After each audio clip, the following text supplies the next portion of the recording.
Hi, everyone. Welcome to Office Hours. If you're watching on YouTube, you can find out more about what we do at officehours.global. Our first hour is general discussion about media and production. Second hour, same thing today.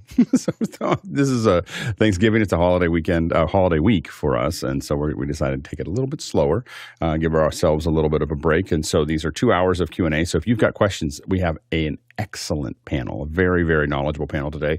So if you've got questions, go ahead and throw those in. You can throw them into Mukana and vote on those questions, or you can go to askofficehours.global. You can use that little QR code there. That's askofficehours.global, and you can ask your questions there, and just throw them in, and we'll feed them into the system as we go. Let's go ahead and jump into the questions. Mitch, what do we have? And first one in from Tony Mobley in Noonan, Georgia. My main computer is a Mac Mini M1, is showing notices that the computer was infected, and I installed the AT&T security suite, which was provided by my AT&T fiber. Is that good, or should I install something else? Go ahead, Nigel. So I guess it depends what these notices are. That would be my first question, because I would be suspicious of notices arriving in email or pop-ups or something that they may be somebody phishing or doing something else. So it really depends on what those notices and where they're coming from.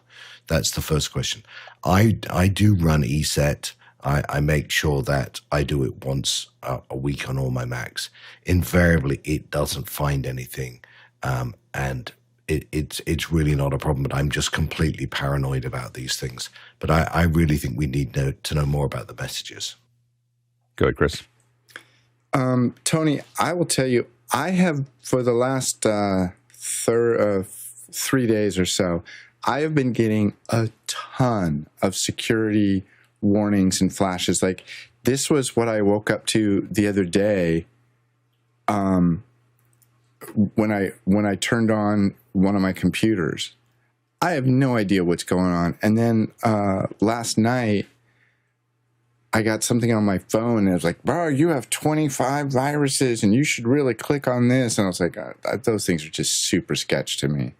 I normally just ignore all that stuff. So either I'm being very careful, or I have a ton of viruses on all my gear. Well, the only question I have is the notifications that you have there, those are generated by the OS, aren't they?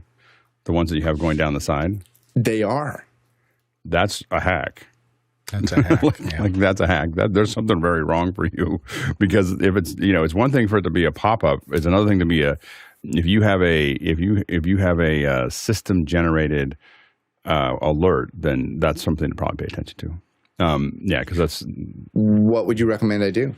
I would call the Apple Store. like literally, like, what does this actually mean, or do some searches. But I would run, not walk to someone who can. I've never seen those messages before, ever. And for them to come from the system is a problem. Like, it is a huge problem for you to have a long line of it going, hey, something's going on with your iCloud account, because the iCloud account can be hacked. So if it's throwing errors from the system, that's different than having a pop-up window. The system doesn't tell you wrong things generally. So I would definitely be worried about that. I wouldn't be worried about what I don't know if I'd be worried about what Tony's worried about, but I'm really worried about what it's kind of like when I showed a video of a scorpion in my kid's bathroom, and someone said, well, you shouldn't worry, it was fighting a spider, and someone said, you shouldn't worry about the scorpion, you should worry about the fact that a black widow is attacking it. And so you're kind of in that situation. Like, don't worry about what we were talking about. Worry about the fact that a system is telling you something is a big deal. Go ahead. Jeffrey. So basically, with the AT&T, well, first of all, AT&T and Mac, they're always going to clash back and forth. They want to have that total control of your security. So there could be a problem there. There could also be a problem with another program that's getting in the way. That AT&T, this security suite, is starting to say, hey, this is the problem, but it doesn't really see it because of all this other security that it has to delve through. So the first thing I would do is update your security suite. If you want it, you don't need it, but if you feel comfortable with it on, put it on there. If you have another antivirus on there as well, then you want to have one antivirus, not two. Simple as that. And of course, there are certain web pages that even on my iPhone, I'll get. There's one website I go to, and every now and then it'll pop up with messages saying, "Hey, this is a virus. Download this file." So if that's happening, then just back out of the page. Don't click on anything other than that. And if it is all web pages, just close out. Come back in, make the updates on your web browser, make the updates on the security suite, and then assess what's on the computer to see that you don't have two programs in conflict. Yeah, I wouldn't know. I guess I don't know where the AT&T thing. I'm not clear where it came from. Did you install it on purpose, or did it actually install it? It comes with, when you get AT&T fiber, they say, hey, you should install the security. Yeah, you should never suite install as well. that. You should never let AT&T onto your computer. Like, don't, that's crazy talk, like to allow AT&T to be on your computer. I know that they tell you should. You don't need that. You have a router. You put your router on the other end of that router, and then then you're done. Don't allow the cable networks to have any access to your computer. That is not a good idea. This is not their business. Your computer is not their business. You should never, ever, ever install something from a cable provider onto your computer. Just period. That's crazy talk. For Mac user, for PC user, I don't know. I mean, but for Mac user, don't let them. It is so secure inside of that computer in general that there's no reason to allow a third party, and definitely not hacks like cable companies to have access to your computer. It's much more likely that they'll produce a flaw that lets somebody in than Apple. Next question. Next question in from Roscoe Jones in Madison, Indiana, asking, where are you seeing some tempting Black Friday deals? Are these deals mostly for consumer shoppers? Nigel? I always offer my annual Black Friday warning. Beware of special deals, because sometimes there's special products for special deals, particularly with hardware. You'll find PC manufacturers invent products for this season. Beware of the components that go in such things. Best deals typically software, people offering 40% off, 50% off. You'll find waves. I'm sure other people will tell that. I am eyeing for some of my colleagues the Elgato Prompter, which I think would be a very cheap way to get some of my my work colleagues to look much better without having to build a whole studio. Go ahead, Mitchell. Yeah, I agree with Nigel 100%. It's a conspiracy wrapped up in enigma. They've used every term that they can, and yes, it is a consumer-driven product. It's supposed to be the first Friday after Thanksgiving here in the US of A. But now they're stretching it every which way they can. I would say, for the most part, I ignore it completely. Go, Bill. Consumer shoppers are what Black Friday deals are about. This is, having worked in retail and in advertising for the retail industry, often companies make a significant portion of their yearly sales during the pre-Christmas and Christmas lead-up season. So they are dead serious about competing, and discounts are one of the ways they do it. It's also really convenient, too, because a lot of them who are on calendar years want to flush out old inventory because they've got new models and new things coming from the thing. The third part of this tripod of reason to do sales is that they want new models coming out, and they want the first of the year for companies who do a calendar fiscal year. They want their first of the year budgets to go to their products. So there's a lot of things in the retail chain pushing on sales at the end of the year around Christmas time. Black Friday, they used to call it Cyber Monday for the digital stuff, but you're going to see this from everybody who has your email address for the next month. It's just how the retail industry works. Go, Brandon. Yeah, I mean, one of the things for me, every year, this is the time of year where I try and replace all of my hard drives and memory. And so I think, some of the best Black Friday deals are always going to be, new SD cards, new SSDs. I'm a really big fan. Samsung just came out with their T9 drives. They're super reliable, super fast, and you can get them for a really good deal. And it's, as a creative, one of the things that we always kind of overlook is, making sure you have new, fresh media, because the last thing you need is a memory card to go bad. And this is your annual reminder, tying it in with Black Friday to remember to go, grab some new memory cards. Brandon, I think that's your first answer here on the panel. Welcome. There you go. What do you do? So primarily work in like content creation, social media stuff. Previously was just on presidential campaigns. So, constantly moving at 1,000 miles an hour and creating stuff in as close to real time as possible. So just kind of starting to dip my toes into like live production and that sort of stuff. So it's a lot of fun. Welcome to the panel. Hoping to see you often. Go ahead, Chris. Yeah, I was going to say the same thing. Welcome. But now you got me thinking. You said you were just on a presidential campaign. No. We don't talk about politics here. Who dropped out? I'm trying to figure it out. We don't talk about politics on here. It's all good. It's all good. Yeah. Anyway, next question. Next question in from David Brady in New York, New York. Outside of companion web buttons, are there any facilities using maybe Arduino and a Wi-Fi shield to set up a remote button interface where I can empower talent to drive certain aspects of a production? Go ahead, Jeff.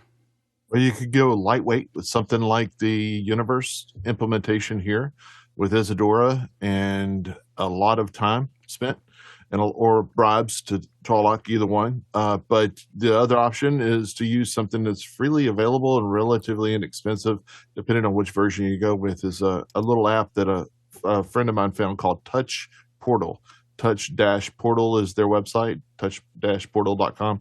Similar to like using the Stream Deck app only, but it's a lot more powerful and not having to be in the Stream Deck world. So I'd look into it.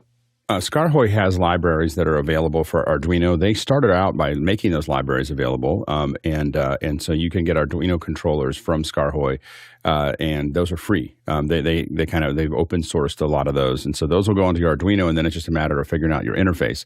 What we did for some of the studios that we built is we had exactly the problem that you had, which is that we have some civilians that are going to be sitting there and they need to be able to push buttons, but we don't want them to think about anything other than what we want to give them. And so what we did is we built a button system that was with etched metal. So it was literally, because, with us, if you spend $100,000 on your studio, we'll give you an etched metal controller for it that we built for you. Anyway, so it comes for free. So what we did is we etched the metal of like a person and then two people. So the first person was you, and then there was two people. That's the wide shot. And then we had a computer that you could push the button and it would be a computer. And there was one other one. I can't remember what, I think it's black, So we had these and we made these nice little icons for them and we sent them off for, I don't know, it probably cost us $800 to have them all etched out and put together. And we put together this little box and they loved it because the guest who came in, just all they had to do is hit the button. Hit the button that looks like what you want it to look like. And they were etched and then we put a piece of glass behind them so that they'd light up when you hit them. And then we tied those into an Arduino, which then tied into an ATEM switcher. And it was very, very popular to make that happen. But you can have it tie into anything. You can have it send commands out. But I highly recommend this kind of designed look, for it, especially if it's on a higher end solution. These aren't that expensive. I mean, they're not $10, but they're also not, more than $1,000 to build one of these. And so if you're building kind of a nice thing, it's really a great add-on to make things look nice. The other thing that we did is for less money, we just printed them. So we would print out ones with buttons on them. We had one that was a big red button. We had a client that it was during a draft. And they were like, if we need to talk to someone, I want to hit the button. I want to be able to hit the button, and I want to cut away from all cameras. So we tied that button with an Arduino again into the ATEM so that it would just go to a media player and cut off all the audio follows video, hits the thing, and everything turns off so they can talk amongst themselves and then hit the button again, or we turn it back on once they say it's okay. So anyway, the point is that you can build those really custom solutions.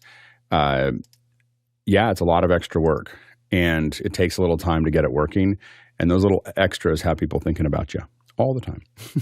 Go ahead, Jeffrey. I wanted to go back really quick on Jeff's Touch Portal thing, just to keep in mind that the license is actually, last time I used it, license actually lives on the device, not on the computer. So if you forget the tablet, then you'll have to get another license for it, just so you know. Go ahead, Mitchell. Yeah, way back when I was searching for muting capabilities, I tried to figure out how to get an Arduino to talk to an ATEM. I wasn't aware you could do that. You had to use a Skarhoy in front of or on the other side of the Arduino. So I'm very interested to hear how you did it. We use the we used Scarhoy's libraries for the Arduino. You don't need to use the Scarhoy itself. We were able to just use a Scarhoy library. Yeah, go ahead, Jeff. Yeah, the Scarhoy actually talked through the network and show itself as a device as a control device to the ATEM is how that basically works. So it logs in over the network. I'd be remiss in saying I've been definitely, without a doubt, central control is worth looking into also. It runs on a PC, so you could throw a little Nook down or a B-Link or something small instead of which I prefer versus going the Pi or the Arduino route, unless you're really got the chops for it. A small PC is just a lot easier to maintain. Next question. Andy Kokendorfer from Viera, Florida has a question. How would you teach students composition within the frame? Go ahead, Chris. Part of me would argue that you really can't teach art composition. You can give people, mathematical suggestions, rule of third and looking space and things like that. But there's certain subtleties that come in framing that you either see it and you don't, and that's why you pay camera operators really large amounts of money. If you're just shooting a talking head, yeah, you can make a framer and say, put your face in the hole, whatever. But when it comes to real composition, at a photographic or cinematic level, I would argue you almost can't teach it. Go ahead, Mitchell. And I would say the rule of thirds is the one thing you could teach anybody who's doing the frame up. It's just an old rule and an old thing that once you've taught that, you make them think more about what works and what doesn't. Go, Bill. You may not be able to teach it, but you certainly can make people aware of it. So I think I learned most of my early charts from an art history class where they broke down old paintings and things like that. But you start to see the sense in it, and you start to say, I really like the way this painter, Rembrandt or whomever, arranged these three people. Why? What is it about that? And then you start understanding that, okay, there's really a central place for my eye to hit first, and then it goes over here, and then it gets the detail down here. And it's a satisfying experience to look at that. But I agree with Chris to this certain – you can't really teach it, but you can make people aware, and then their sensitivity to that awareness can help them practice that and use the rule of thirds and the Fibonacci sequence and the rest of those technical things to kind of suss it out for themselves. I use one scene. So I used to teach this. I had to teach it. We were in my classes that I would teach a long time ago. I would teach, and I used one scene to teach camera framing specifically, and we'll probably get flagged for this, but I don't think we'll get a strike. Just in case you went, Jeffrey, and I'm fine to keep it in as long. Why do I know what you're going to show? As long as it's only flagged, I don't really care. So anyway, so this is. Hold on, let me make sure I'm obscuring everything that needs to be obscured here. So this is the sequence that I use to do framing classes. So this is a master's course. So the first thing I talk about here is, see how his frame's over here? This is your center. This is the center of your frame, and he's going to come in here. You're leaving an open space for him to follow right in here and fill this space. So watch how that works there. So he's gonna walk in and he's gonna take that other part of the frame right there. There he is. So he fills that frame there, and that was obviously designed. So now we're gonna do a reveal, and we come all the way across the frame, and then we're gonna open. That's gonna open this side of the frame. So you've now moved Morpheus to the other side of the frame by using that pan move. So here he goes. And now watch the angle of his eyes, because that's going to have to match it as he looks at it. It has to look like he's looking up at him. So here's his angle down. He's taking this side of the frame, while Neo is on this side of the frame. Show me. There's your reveal. So now he's on the same side of the frame that he was in before. So he's still maintaining that frame inside of this reveal. And this is a reveal. Notice how the pan keeps moving over to allow him to open his arm, in that process there. Now it's slowly moving in. Watch how it's slowly pushing in. So that this slow push in creates intensity. So this is what they're doing there. See how they're pushing in. Now it's close. he is intensely looking at what's actually going on, concentrating. That's what the story is telling. You got a lower angle shot. He's still on this side of the frame, still pushing in, but that lower frame gives him more superiority than it gives to Neo. See, Neo's got a slightly higher angled camera that gives him less superiority inside of that process. Now now watch how much intensity we get. Neo is intense and ready to go. Now also watch how they framed him. They've used up the entire wide angle frame. So they're not, if they came straight on, they wouldn't be using it up. They're pulling in that whole frame. Now watch this one. This is going to pull back because he's in control. He controls his environment, and that's why the pull back. Now you have an establishing shot to tell you this is where they've shown you what the entire scene looks like here, which was actually built, which I thought was pretty impressive. Now he's coming in, still on his side of the frame, but they're going to cross frame, right? But they have to do it. What you'll notice is they did it. So now Neo has taken the other side of the frame, and Morpheus, watch this. This is just a beautiful shot. So see how he's, again, used up this whole frame here, and it gets even better. So then you have, sorry, I hit the wrong button. So here's the intensity again coming in. He's excited. Just an amazing picture that they've created there of him doing it. Anyway, I could do that for a long time. In fact, that whole sequence.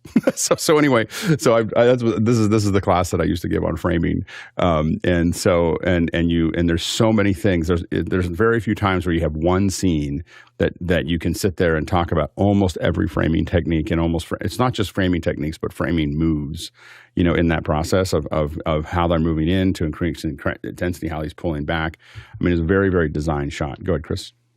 I was going to say, Alex, I've said this to you before, but I think one of the greatest pieces of media for me that you've ever created was your Road to 1080p. And if anybody hasn't seen that, the second most viewed thing I've ever done too. So it's really funny. You should definitely go see it. And Alex, you need to redo it.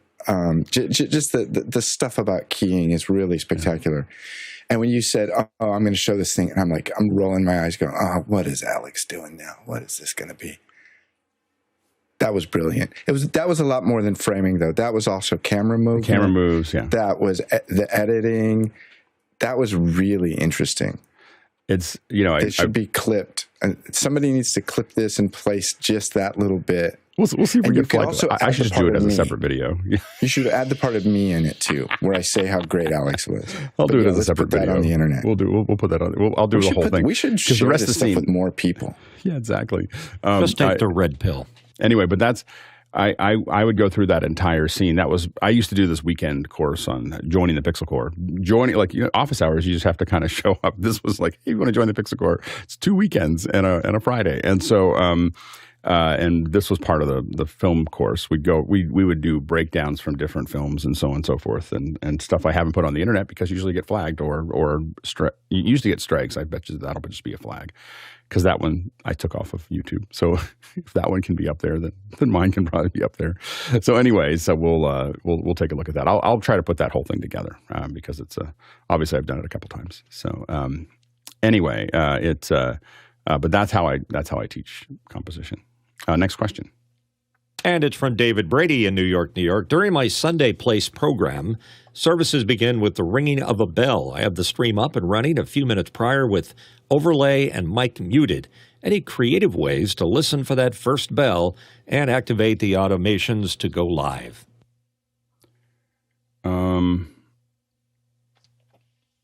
Yeah. I mean, you could definitely listen for an impulse. You could have a mic. So, I mean, you can have a mic near the bell that when you ring it, because nothing else is going on, it should be quiet. An impulse over a certain volume, if you want to get creative, could trigger something. I mean, obviously that could be done in Isadora, but that could probably be done in a variety of different things. If when I hear a volume that's over this, and you can probably, with most of these bells, they're going to be in a very specific, that bell is going to have a certain tone to it. And when you hit it, it's going to be the same tone every time. So you could probably clamp that bell to a specific frequency or a range of frequency, probably a couple hundred hertz of range, and you're going to be right on for that bell. And then when the volume goes over that, it automatically switches on. I don't know if I would. I mean, I'm telling you how to creatively do it. I wouldn't do that. What I would do is I would allow in the Sunday place that I think you're doing. There's typically some pre-work that happens there, and you kind of want to be in the space, for a little bit. So I would cut away as soon as things are settled. I would cut away and let people see the space and be in the space and be kind of part of that space, as opposed to necessarily jumping right. I wouldn't do a sudden jump to the bell, in my opinion. I would try to get a cue and then open it up a minute or two before the bell, and then let the bell occur inside of the show. So that's how I would approach that specific one. I wouldn't do it from there. But if you wanted to, you'd have something activating across a certain frequency to make that happen. Go ahead, Mitchell. Simpler ways, make a switch out of the striker and the bell itself. And so hard as that makes contact, the Arduino sends the command out to do whatever you want. It'd be so hard to do that and still retain the energy of the bell. Like that, you can't put anything against the bell. Like I don't know whether it's a bell or a bowl, but if it's one or the other, you can't put something against it and still have it have the energy that you would expect it to have. The person ringing the bell would notice it immediately. Have it fire off a pre-recorded bell sound effect. It's funny is, so when my wife works for a meditation center, and I actually have a bowl that I got in Dharamshala, India, and so I recorded. I set the whole thing up and I recorded it, and that's the one that's still being used. Is that to your point is a play out of that? But I think that for the folks that are in the room, I think what they want is probably the real thing. Next question. Hasmukh Kajar from Cape Town, South Africa, asking, based on a question in office hours that may have a consequent resolution or update, how should the community post that? My question on annoying iPhone screen capture was solved. Accessibility, touch, back tap. I don't know I'm not sure I remember what the question was. What was the annoying phone screen capture? I don't know what that was. So I remember he was putting the thing in his car, and it was taking a screenshot, and Chris Fenwick got the answer. There we go. Accessibility, touchback, tap. There we go. Next question. Robert Sababity from Poland asks, what is a CAN bus and what does it use? Can it make our production work any easier, for example, over a vLAN to control a PTZ located in a different location? Go ahead, Mitchell. I've seen the CAN bus referred to in cars, of all places. I think it's an IEEE type specification for a communication protocol that's serial. Yeah, I've never seen a CAN bus as it relates to specifically to a audio-visual. Just like Mitchell, my understanding of a CAN bus is related to automobiles. Go ahead, Jeff. It is indeed a serial type bus, and it can be used for certain controls. Like the DJI Ronin has a CAN bus adapter where you can go in and control that pan, tilt, and Z-axis that it can do in the gimbal. So it's a communications protocol over VPN. No, I wouldn't try that. I mean, there's a lot of ways to do that. I mean, really, most of the time when we talk about remote control over PTZs, either the PTZs themselves are IP controllable. There's a lot of PTZs that have that, and that's what we would probably look for. Or you can look at a VISCA control. But there are plenty of devices out there that'll convert IP commands to VISCA. So I would probably look for VISCA controls or and then there's what's the one with the little cameras? I can't remember now. Lank. You can do Lank. You can actually there are some IP to Lank controls as well that we have experimented with, but Lank is so janky that we couldn't, like you would the lay along with the Lank was, but you could do it in a protocol. It's basically using like audio to tell it what to do. So anyway, so that's the but I think that I would really try to, if I was going through the trouble of this, I'd probably look for PTZ controllers that are IP controllable, and then build not a VLAN, but a VPN to that location, and we have done that. So we've had controllers for a variety of different PTZ cameras on one side of the country, controlling the PTZs on another side of the country, and that's totally doable with a VPN and an IP-based controller. For us, we were using telemetrics, but there's lots of them that will work. Go ahead, Chris. I'd like to point out, while you're throwing shade on LANC, that LANC is a protocol that's like 35 years old, and Sony brilliantly was putting LANC on devices for about a year and a half before they even revealed what it was. I thought it's a really interesting history of the LANC control system. Yes, it's very old and sucks now, but it's an interesting story from back then. I always find that what gets inserted into things over time, and then suddenly, like, surprise, we're here.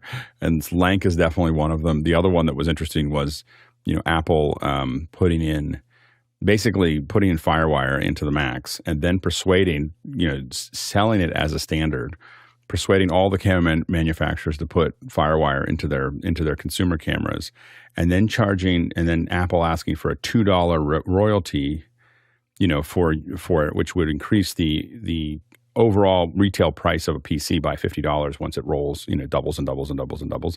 So all the PC manufacturers pulled back away from FireWire, and when it became clear that Apple wasn't trying to make more money, they were trying to get the PC manufacturers to take FireWire out of their computers so that they wouldn't be compatible with all the cameras.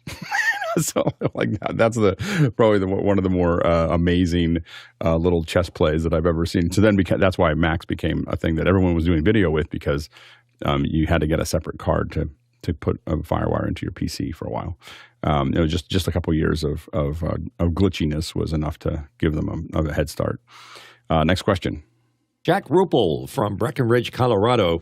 When unsure of full context of a question, depends, can you check chat for clarification of the question? We can try. Usually because we're kind of moving through it, the best thing for us to do is kind of go, it depends, and we don't understand it, and have someone ask the question again. Since we do this every day, I think if we were doing it once a week, or we'd probably be, if we were running out of questions all the time and leaving 20 behind or something like that, we might do that. But, I think that the challenge is really it kind of draws down the flow of the show to try to look at all of these. So we try to leave the weight on the question asker to figure out a way to say it concisely. Next question. Steve Bauer from Seattle, Washington. Loopback's pass-through still confuses me. If I create a new device and then add a new source called Pass-Thru with its output channels going to channel 1 and 2 and the modern Bean Studio display speakers I hear nothing. Go ahead, Chris. Steve, I apologize that's confusing. Your question is, I'm a little confused. If you reach out to me on Discord, I will set up a time and we will meet face to face and try and figure out your problem. Well, I think one of the problems here is that so I think that the problem you're having right now is pass-through is whatever the active device is, I believe. It's taking from the active device. So, for instance, if you're taking stuff out of a mix pre, you need to have it set to pass-through. Because it's going to say, I'm going to pass through what the mix, if the mix pre is active, this is what's going to go out of there. The problem that I think that Steve's having is he doesn't have a monitor set up. So he's got it set to output, but there's a third column there that says monitor, and you have to say that you have to set the monitor out. So I think that there's a first column, second column is output, third column is monitor, and you have to set your speakers or whatever the speakers are being fed by. With a monitor, or you won't see it. So I think that's Thank you for saving me an extra Zoom meeting. I think you're right about that. So if you just set up a loopback that has 2 columns, that means you still have to go select it somewhere. Okay, you have to go select it as your input in some app somewhere. But by pushing it to those speakers for the studio display, it will actually get there. That's what Alex is saying. I have to say, I took Loopback. I had a little problem with the Ace, which Loopback sat on top of, and then it was such a stressful event when it didn't go right that I just didn't want to think about Loopback again, because it wasn't Loopback. It was the Ace platform on top of it, and mixed with Zoom, and it was like on an event that was really big, and I fixed it, but it was, it's one of those. I don't get stressed very often for live events, and when I get stressed, I never want to see whatever created that again. PTSD there. I've gone through a lot, and so when I'm at that level, it means that it was really traumatic for me, and so I just wouldn't even deal with it. I didn't want to put it on. I didn't want to think about it. I put it back on, and I've been playing with it. And then Chris and I did the Korg thing, and I was just like, this is just the most amazing program. Like, it's just the coolest program. And I sit there and play with ideas. Like now I'm taking one where I'm taking like Dante out of another computer and I'm feeding it back into the Mix Pre, which then is used as volume to feed it back into my show. And it's just it's slick. That's all I gotta say. It's a slick program. I find it to be super fascinating, and I absolutely give full credit to COVID, because I never would have gotten this deep into a system if I had to share the computer with other people. Yeah, no, absolutely. Next question. And we have another QR code question coming in from Zach Jeffers in Spokane, Washington. Ryan Somerfield just hosted a live remote green screen interview with a simulated over-the-shoulder camera motion, etc. Something we see more of in the future of broadcast, or just a gimmick? Go ahead, Guy. Yeah, I think we'll see more of this. It just requires an enormous amount of work. Some of it is getting the same camera, same sensor, same lighting, same lens, and the same exact distance. So you get that field of view that's exactly the same. We first saw this with Oprah Winfrey and Barack Obama, where you had him in one location and Oprah in another. And so when they cut the two together, as long as you have the bandwidth to be able to get a high quality, ideally a 422 signal from one side to the other, you can get this very realistic. And if you put a monitor that's about the same size as the human and you get that eye line right, you can really make it look in post like these guys did here. So this is Ryan Somerfield and Andre. And I know Ryan's in Australia, so Ryan's the one on the right on the single chair, and you can see how they've managed to do the same thing as the Barack Obama and Oprah interview, where they're in a different location using, I believe, the same cameras, but it's hard to tell. I haven't watched. They're going to do a future episode where they talk about the breakdown of how they did this, but you get the idea. It's remote guest, same camera, same glass angles with eye line, and then cutting it together and making it look real. So I think we'll see more of this stuff in the future. I think it's really cool. Go ahead, Bill. Guy explained it perfectly. There's nothing I can really add to the explanation. I will say that for people who see this from home and think, well, I could just do that, set up a couple of green screens and I'll knock it out. It never works like that. This is a lot of craft and a lot of technical know-how, making all the little pieces of it equal so that the two shots seamlessly merge. It's really well done in this case, but it's not trivial. Go, Jeff. I was going to suggest the same thing too, Bill. It's like this. They really went into detail on their breakdown video, which I watched yesterday, and I've done this before. I did it with actually moving cameras and live 4K backplates and stuff for a company, and it was not simple at that time. And what they showed, the controlled environment that they had, we were doing it in live spaces. It was a nightmare. But what they have developed out of that, I was just floored about the quality that they were able to key and to be able to pull, and the workflow that they were able to work out. But as they pointed out, it is not simple. It takes a lot of measurements. It takes a lot to just get it right so it looks and feels like it's natural. And their use of Unreal is just really, really good. If you've not watched any of the Social U, I've got addicted to them lately, and I've been watching their stuff. They don't have a huge viewership, but they have a lot of great information. If you're working in production and working in that world, especially in the virtual production world, it is just an amazing series. I highly suggest working at it. Go ahead, Chris. It's almost like you can't believe what you see on TV. Yeah, I've done a couple of these kind of framed, match frame shots, and with green screen, and we've done it with some pretty nice Ultimats, and done it live, not even for post, but a live, back and forth for events. It's really impressive, and it's really cool, and I love the way that they broke this down, of showing how they did it. I actually don't think it'll be that popular, and the reason for that, I don't think you'll see it a lot. You'll see it in some places, but I think that I have a couple reasons for that, and I did this because I spent a couple of years doing a lot of green screen work and doing some of these over 3 or 4 years. We did a lot of things like this, and we kind of moved away from it. And I actually know the moment that it happened for me, that it broke, which is that we did a two-way conversation. You still find it on the web if you search for it, between Elon Musk and Richard Branson. And Elon Musk was in his house. He had some big purple chair, and it was empty. Otherwise, the house was empty. And Branson was in Necker, and it was a bad. And both of these were really, really bad videos. I mean, the bad video quality. And the first, 10 minutes of it was pretty rough. And then they just sunk in and started talking about creating businesses. And it was the best video I had ever worked on as far as a conversation goes. And I was like, I am going about this all wrong. I am like, I'm trying to think about how to push all this technology in, when what's important is that they were both in a comfortable space for them. They were talking to each other. They could see each other in front of each other. They were having this conversation, and they were 5,000 miles apart. And it was so much more important. What I realized, and because both of them, I've worked with them before and after that, both of them. And both of them are generally uncomfortable. Like when they're around a lot of people in a space, they don't like to be touched. They don't like to have a lot of things around them. They don't like, there's a lot of things that bother them. And what I found was them being in their own space, talking to each other, was just this really interesting connection. And the audience got to be somewhere that they couldn't be at any other time. You were standing in a place that you couldn't stand. There was 5,000 people watching live.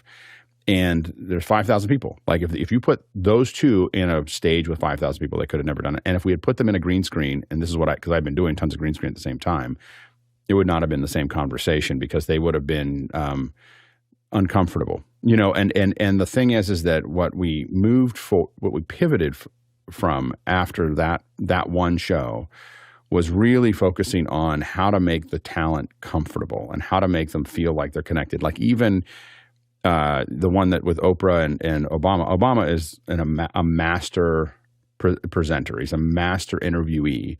And as someone who's worked with Obama a bunch of times, I can tell you he was uncomfortable. And I can tell that there was a tightness to what he was doing with the Oprah conversation. And I'm sure that it was because of all the tech around him, that had him not be, just able to be in that, to react the same way, and it's a little really subtle things because he's so good at it. But I think that the challenge really with a lot of these is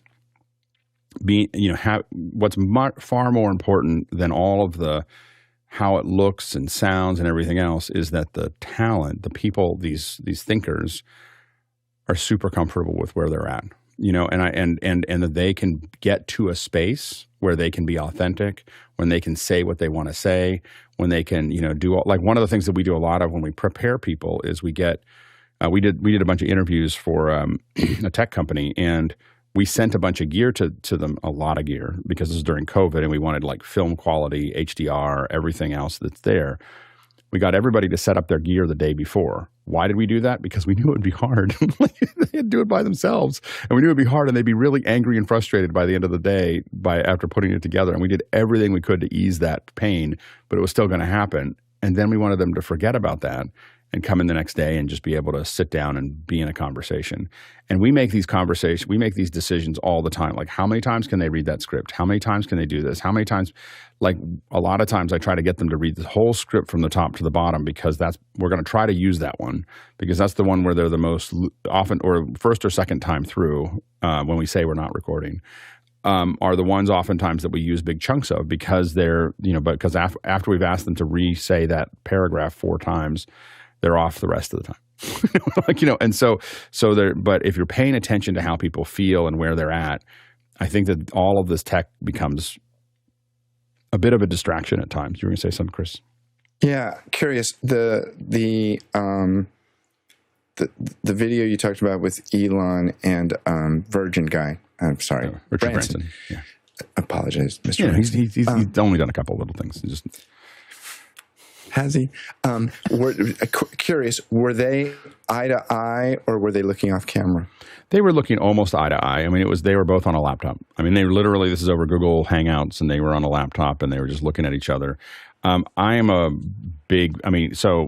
when started doing in Teratron, we had a client, Salesforce, Brian Ebsery at Salesforce. He does a lot of their film work, and he brought us in to do green screen, and we did a bunch of green screen stuff with him. And he was obsessed with Teratron, which I didn't know a lot about. I literally was like, I don't understand why you would do that. Why would you, that's a lot harder to manage, and it's all this gear and everything else. And once there was a point for me within Teratron was I realized that a person, when looking at another person, does something different. So when I see you on the other side of a thing, my eyes converge slightly differently, and I do this weird thing where my face will mimic your face a little bit. It's just like a tiny little bit, and it's a different experience. And it feels more like you're talking to them. And so I became very we did thousands of hours for Salesforce of doing all of these interviews, and all the interviews over green screen all over the world.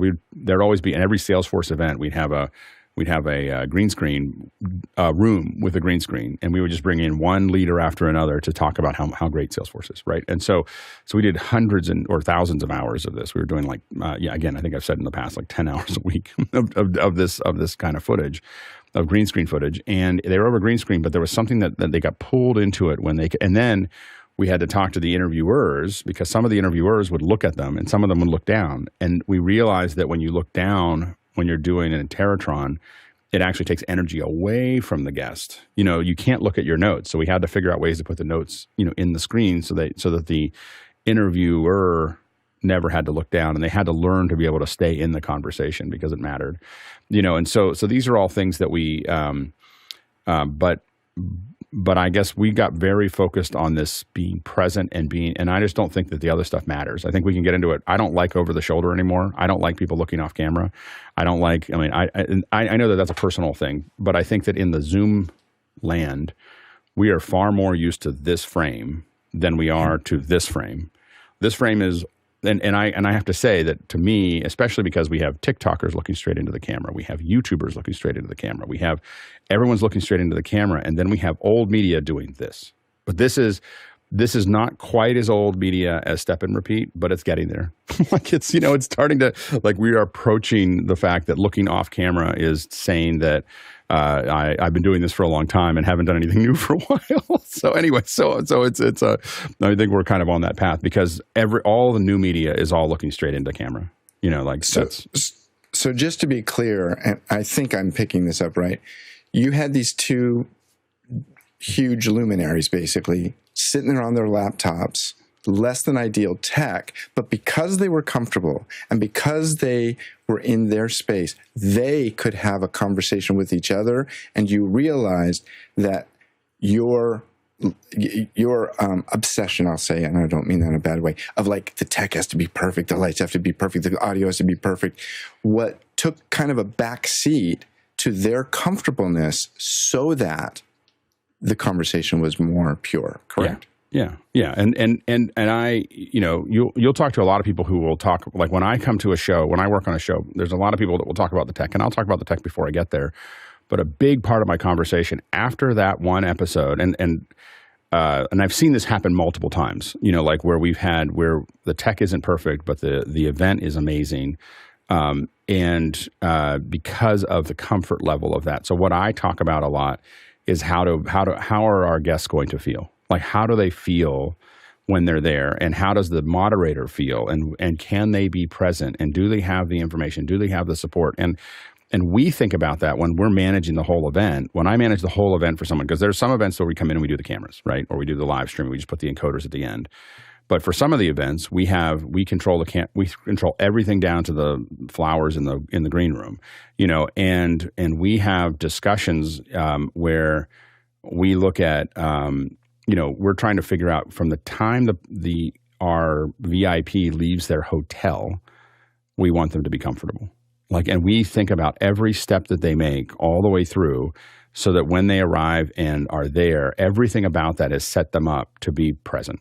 And to not feel like anything's out of control. That means no uncertainty of where they go to go through the door, no uncertainty of where to go, having the temperature be correct in their green room, having just the things that they want laid out, having the things laid out in their green room in order. so that it looks like we meant to do this. Like this is how we present it.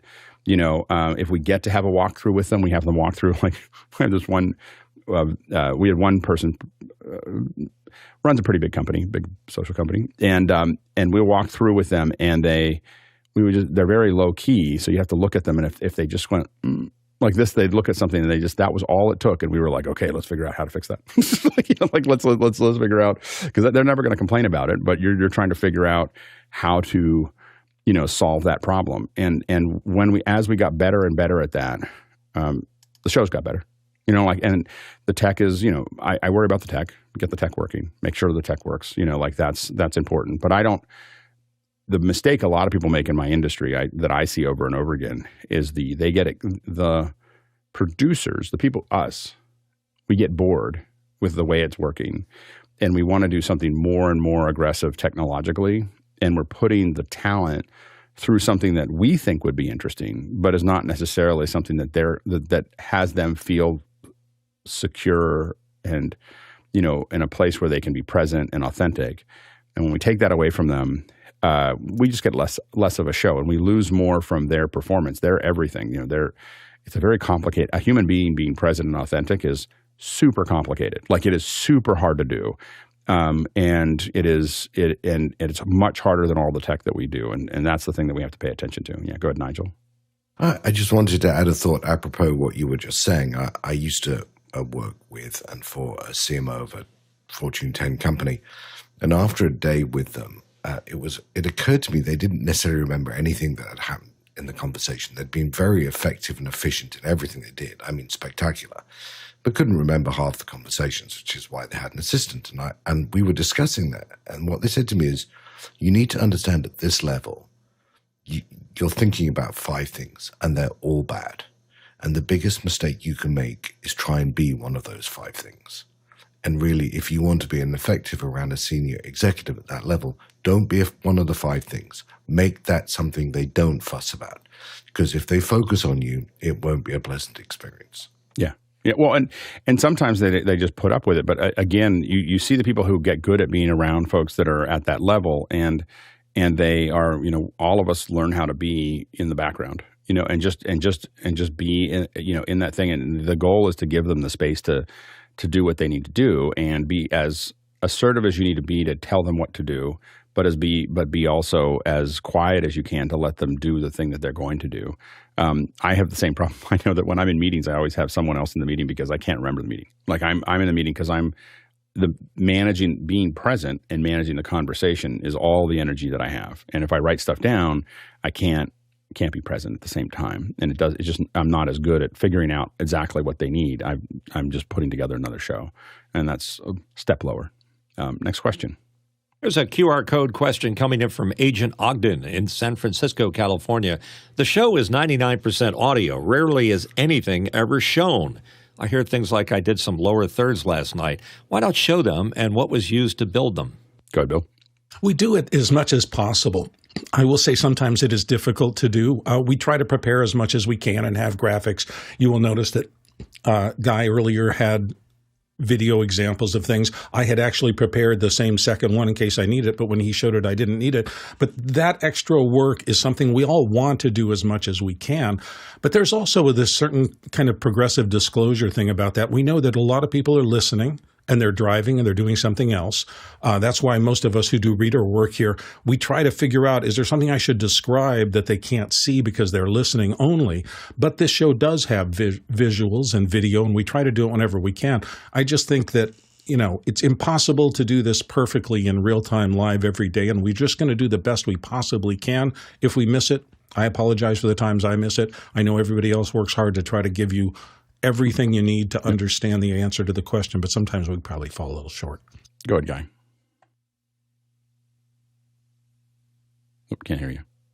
Yeah, same thing that Bill just said. It's a little complicated. Even just now, I was about to queue up another shot, which here I'll go ahead and do it. So this is what's in my hand is a Stream Deck. But to get this shot, I had to, during the break, when I wasn't talking, cue this up so that I can be able to push that Stream Deck. And all that is just in my hand, and it's just got this pop socket thing here. But being able to do this without having somebody here to frame up my shot, I'm sitting here, my arm is crossing the frame right now to try and put it into that shot. So it's just a lot of complexity. So some of us will queue up a graphic and have it ready to go, but it's just a matter of having like 3 brains going at the same time, one to get the shot, one to know which button to press to cut to, having the mouse in the right.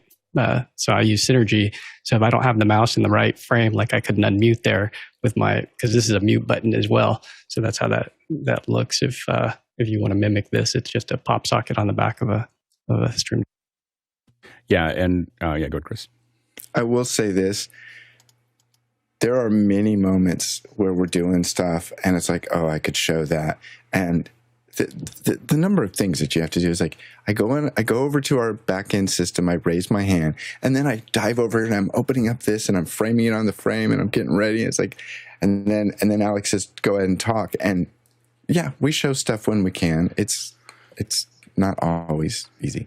Yeah, I mean, I think that a lot of times when we're talking about things, when questions are asked early, I mean, this one was asked a little bit early, so we got to think about it. When things are asked early, a lot of times like that, a good example is the question about framing. That was asked long before the show. So I grabbed Downey, I went to YouTube, I grabbed onto, I wanted to grab a video that I thought would probably be legal because it's on YouTube, like not legal, but not going to be a strike. Grabbed it, pulled it over, put it on.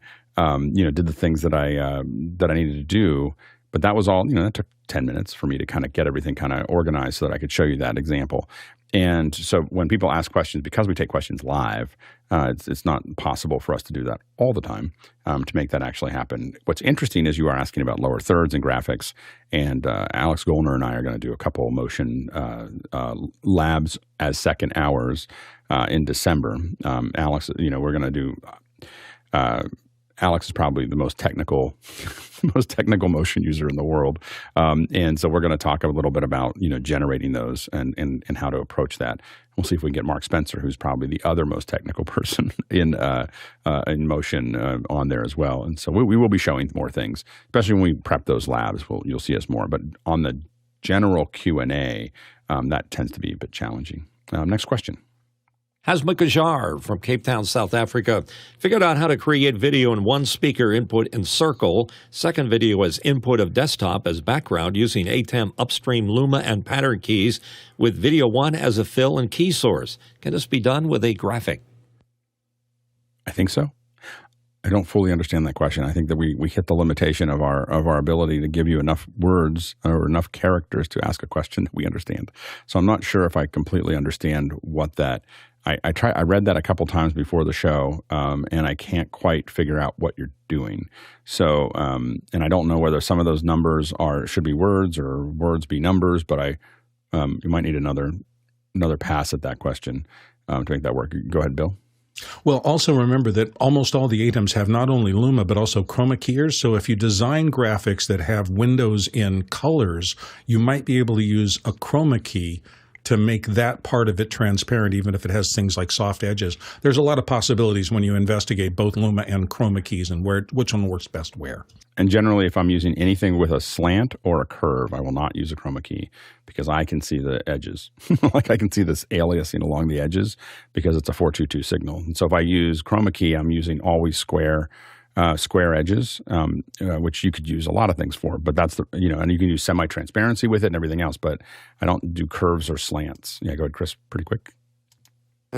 Behind the scenes stuff here. Alex, would it be possible for us to have the ability, I know it's a huge ask, to put an image into a question so that Hasmukh could have said, can I make this look on my ATEM? And I think what he's asking for is a desktop with a little circle with the dude in the corner. Someday. Yeah, like it's not a technical problem. It's a storage problem and a pass problem. It's like so when like that becomes expensive. Like just so you know, like we've thought about it, we've talked about it, we've researched it. Allowing people to upload images that are large enough for us to do it at scale just requires an investor. So like it's like that's all. The server costs are one of those pictures is like our whole show worth of data. So and if people start getting excited about it and doing it, then it becomes more problematic.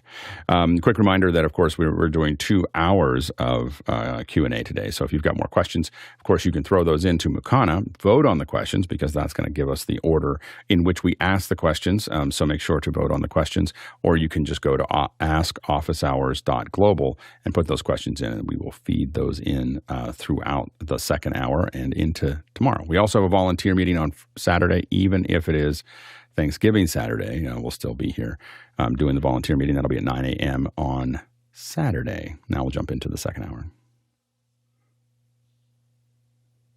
I almost got that right. It's more of me getting it right than them. They're on a clock. I'm still working on how to trail out perfectly there. So that's why we're doing it. If you're wondering why we go to that, we'll be a little more casual this week. If you're wondering why we're doing that, is because we're going to eventually have an automated slice that happens right at that dark area where we separate the second hour from the first hour and atomize the first hour. But we need to.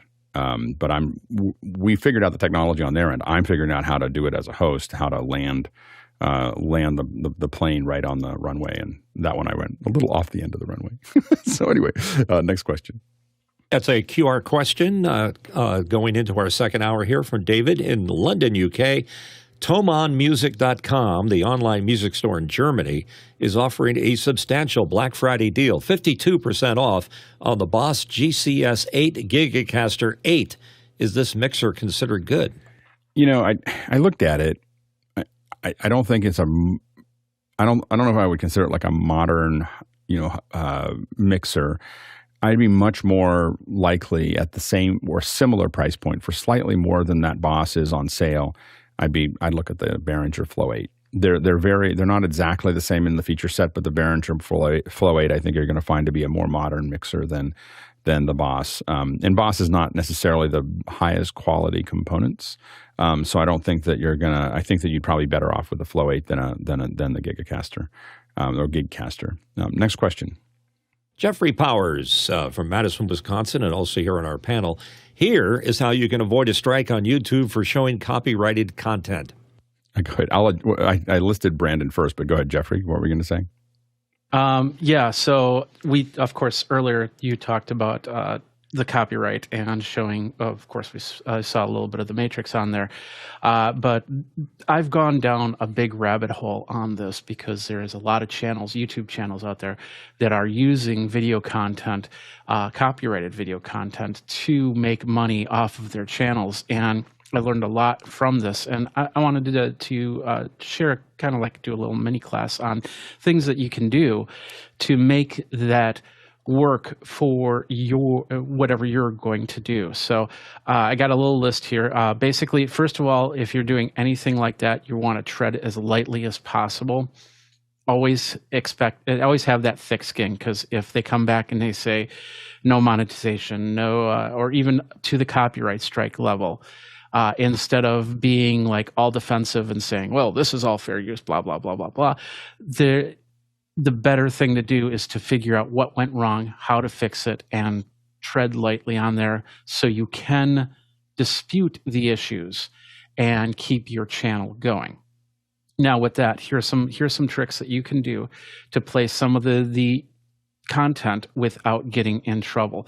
First of all, this channel, it can still get a copyright strike, but we do not monetize anything on this channel. So it makes it, I don't want to say it makes it harder, but the chances of getting a copyright strike are a lot less than just basically getting a slap on the wrist.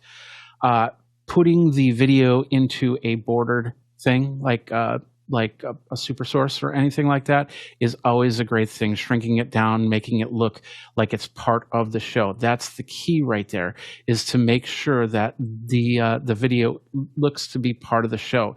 If it's completely obscure, completely off base of what you're talking about, then it's not considered, in a lot of cases, not considered fair use. Some of the creators that are out there that are making video, like the reaction videos and things like that, they're starting to flip the video. So you see, instead of you seeing Neo look this way, he's looking this way for only a brief second. And that's the next thing, is the duration of the video. You don't want to go too long on it. You want to take it nice and short and do a whole bunch of clips back and forth. Don't take like the preview or the trailer of a movie and use that, but make your own trailer of clips so they're not in succession, and they also follow the storyline that you're giving, not the storyline that they're giving. You can also put in a LUT or anything like that to match what is going on with your video. So so it's all looking like it's part of your story, not their story.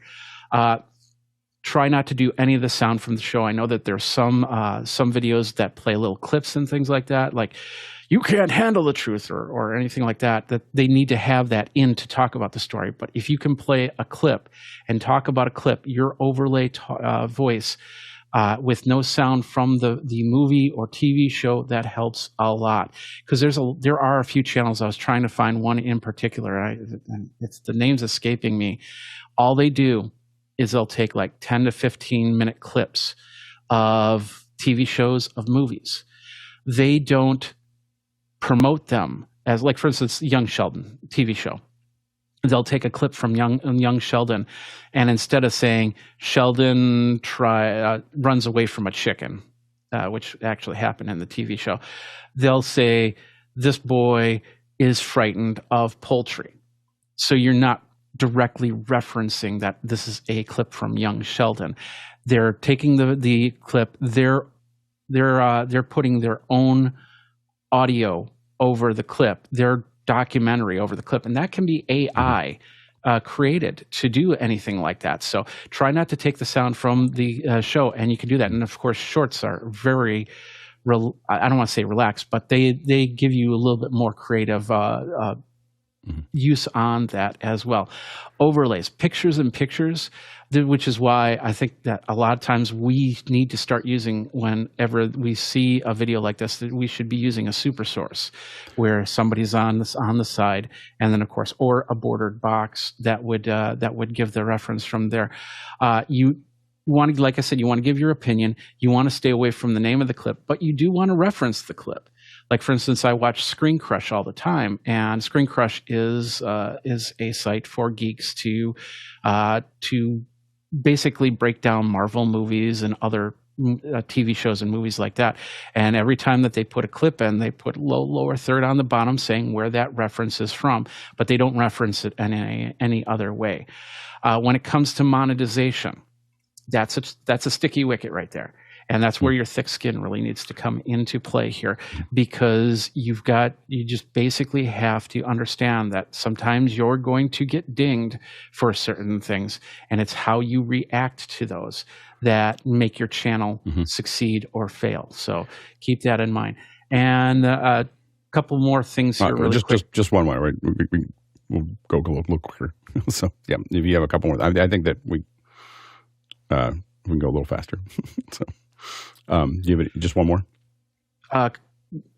Two more things. You can always use, well, I got thrown off on there. There are some great sources that you can go to get content from, but these are some great ways for somebody that wants to start. And of course, you did do the telescript or my thing is that I wantonly know that the chances of me getting a strike are very, very low because it was already on somebody else's channel, and I don't care about monetization, so I can do whatever I want. so that's kind of like, unless they, in the worst case scenario, they'll cut one question out. Like I'll have to edit a question out and call it a day. So I think I definitely do it within a very small window of. Mine is absolutely clearly fair use because we're breaking down something. So I don't have any I'm legally able to use exactly. So it's just a matter of what does YouTube's algorithm going to do? But it's not. I have no fear of that. I'm not using it legally because that is about as fair use as you can get. Yeah, go ahead, Brandon. Yeah, I was going to say, just to kind of piggyback on what Jeff was saying, keeping it in that like commentary style of things, as long as you're not using the audio, you're keeping your clips that you're showing on screen to under, 2 to 3 seconds, I think is the limit on it. There's a few channels I love to follow. In-Depth Cine, Frame Voyager, and Patrick Tommaso do a lot of breakdowns on movies as part of their series. And that was like a big thing that they've like come to, because it's like, you can illustrate everything you need, but don't go beyond that 3-second mark, and you should be pretty safe to be able to continue monetization. Yeah, and again, I just chose that I'm never going to make a show about with monetization on YouTube because I just don't. It was too restrictive for me, and so I was like, I don't want to have to worry about it. I just want to talk about what I want to talk about. Exactly. Next question. Next up, Alan Scott from Fredericton, Canada, asked, I've heard about the need to genlock multiple cameras. What hardware is required, and how do you make it work? Go ahead, Jeff. First off, why do you need to genlock in this day and age? So ask your question that. Genlocking usually is mostly in higher-end production studios or in facilities, OB trucks, you name it, that need to have everything synced together so that the switcher can actually switch on a frame or in between frames whenever you want a clean cut. The other side of that simple question, black burst generator for the lower end of genlocking, or tri-level generator if you're doing HD sources and need to lock that together. Then you'll need a DA of some sort, the distribution amplifier, to be able to send that signal out to all the different devices that need to receive the black burst or the genlock signal. And also you can sometimes use a router. That's what I kind of use. Actually, I have a Blackmagic router that's its job in one of my trucks. That's all it does, is takes that one input and then sends it back out 12 outputs into our devices. Back in the day of older CCUs, you would have a loop in and out. So you would go in where the black bursts, go out of the genlock into the next one, and on and on and on. That's less likely to see nowadays in more recent years. But that's the basics of it. But first, ask yourself why. Good, Bill. Jeff pretty much nailed it. Once upon a time when we were doing SD video, NTSC video was all the same. To get the signals synchronized, there's a thing called the vertical interval, and then line 1, and then everything, all the cameras feeding had to be on line 1 at the same time so you could switch them together. That is less and less and less important because now we've got all these different frame rates, all these different rasters, HD, SD, things coming out of H.264 and this and that. So you really need something that will coordinate it, but it's usually happened in the back end now in the edit system or in the live switchers that does some things that engineers often colloquialize as frame shaking to get them to start at the same time. And so this is older tech that's not as important as it used to be. Go ahead, Mitchell. Yeah, as Bill said, synchronous time code is very important. All the frames have to be lined up. And some of them actually provide a digital sync for digital devices that are generating outputs, like an AES output. They need to be synchronous with the time code and with the device. Yeah, if we're doing IMAG in a room, we absolutely need genlock. We can't even use software switchers because there's too much latency in them. So we use hardware switchers with genlock to and because every frame matters. You notice the sync problem because you can't make the audio go slower because the person's up there talking, and so you have to get that video as close as possible to it. So we definitely use genlock when we're trying to, for anything that's in room where we're going to see it on a screen. A lot of larger like broadcast trucks, EBSs and all kinds of other things. A lot of the older broadcast stuff really expect to get genlock to have those things work, and they become a little difficult if they don't have them. So they're kind of expecting that to be part of that process. Also, when you're doing very, very low latency two-way communication, so I do a lot of bidirectional stuff over, from two different locations. every 10 milliseconds matters to me because I'm trying to shave every little bit off of it. Every piece of equipment, everything that we're looking at, we're trying to reduce the amount of time it takes for someone to see the other side because everything is a problem for us. Because we're trying to oftentimes live in less than 50 milliseconds round each way, less than 100 milliseconds round trip between two people that might be hundreds or 1,000 miles away. And so we genlock stuff to make sure that we're not wasting any milliseconds on simple resynchronization. Next question. And it's from Zach Stallsmith from Chautauqua, New York. I'm looking for a hardware controller that can control 2 PTZ cams on my network, as well as the T-bar and inputs in vMix. Go ahead, Jeff. There's definitely a couple of different ways to skin this cat. The best and most elegant way is Skarhoj. That's SKAARHOJ.com. They have a tremendous amount of options for you, and they're probably one of the better hardware-based, but it is a software layer that's running on it, but it is one of the more reliable and broadcast oriented type companies. The next step after that probably would be Central Control with a TYST controller. The 1500 is a favorite one of ours. It uses MIDI to communicate to Central Control. Central Control then communicates to the destinations, and that could be PTZs or that could be the actual hardware switcher or software switcher in your case with the vMix. So there's a lot of different ways to do that. If you're in just local, needing that on the local network, vMix does have PTZ control capabilities. I've gone so far down as to use an Xbox controller at my church, and I mapped the Xbox controller into vMix, which then allowed me to switch cameras, switch inputs, and it was just 2 PTZs in the sanctuary, so it was relatively low impact, and it was really easy to get volunteers to help from the kids at that point in time because they was like, hey, you're playing a game over there? I'm like, oh, yeah, sure I am. Here, let me show you how. The funny thing is that we, I think I've mentioned this before, but what I was amazed by is I had we generally don't cut moving cameras with a PTZ controller. Like, I just don't like it. I feel like it's never as good as the camera operator. And I feel like, so I pre-program things and we move them around and we get them to where we go, but we just cut and you just see lots of straight cuts and we don't do pans and so on and so forth. And we were doing a show in New York, and I noticed that the camera was panning. I was like, I don't think we had a camera operator in the center camera. And I looked over, and the person we had hired, which was not a camera operator, it was just someone that we had available to us. Now I figured, we'll put him on the PTZs, we'll be okay. It's a pretty simple show. And he's panning back and forth with the person. And I said, how? And they're nice. I mean, these were the Sonys, I think at the time, with Sony BRC 900s. And I was like, how are you doing that? And he's like, this controller is so much better than an Xbox. This thing is amazing. And I realized that from then on, we started looking for gamers to do our PTZs because we realized they're so used to the twitchy, the twitchy joysticks and camera operators complain incessantly about the PTZs. They're like, oh, this isn't as good as a camera, blah, blah, blah, blah, blah. And then when you bring in gamers, they're like, this is amazing. So it's, yeah, go ahead, Jeff. Yes, I absolutely agree with you. And yes, I did that in my sports company. The problem I have is the gamers don't understand smooth camera moves.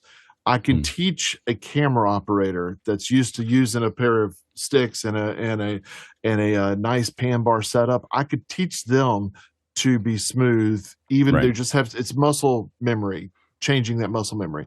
But what I can't stand is the Xbox guys or gamer guys that are making a move and then they're adjusting it at the end. Yeah. Just as they get all twitchy and everything. And so I had to unlearn a lot of habits that they would have because to them in the games, it doesn't matter. They don't care. Well, the funny thing is that we, I was trying to explain to somebody, we were doing some stuff inside of a virtual environment, and we put some cameras in there and everything else. And you can put in some game, if you work with the gaming company, you can put in what we call, phantom cameras, which are, they don't really exist in the Observers. Game. Yeah. But what we did is we took a camera and the controller, we tied it to a HTC, so we put like a little thing on the front so that you could track the camera position. And we took the data from the camera, from the zoom in focus, and we gave a regular camera operator that does sports a head, and what the screen was the game, And then we were tracking the position of the camera. We didn't have the good stuff to track it. We just tracking the position of the camera, but we were able to get the controllers for their zoom and focus, and we put them as one of the cameras into a game and just let them just do it as if they were doing football. And the partner came over, what is going on with that one camera? It is so good. It looks so much better than all the other cameras. I'm like, it's a real camera operator that's simply covering your show, and well, it had a blade that was dedicated to it, so it was just pumping video out of that one blade. And I was like, if we could do this with all the camera operators, I'm like, that's really hard. Like they stuck with a mouse. Like I was just like, because it was going to be expensive, it was going to do a blade and a camera and this pseudo camera for everything. But I was like, that's how you make a real show out of your games, not this like weird game thing that you put on, that you stream.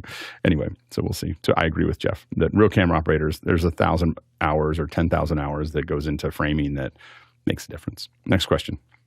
From Robert Sababity from Poland asking, regarding managing an OSBot camera remotely, what has been your experience with connecting the OSBot UVC and USB remote dongle over a virtual private network?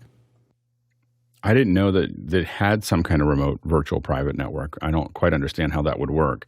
So unless you're talking about taking a USB dongle that's doing IP on both sides and then activating it on the other side, I don't think that would work.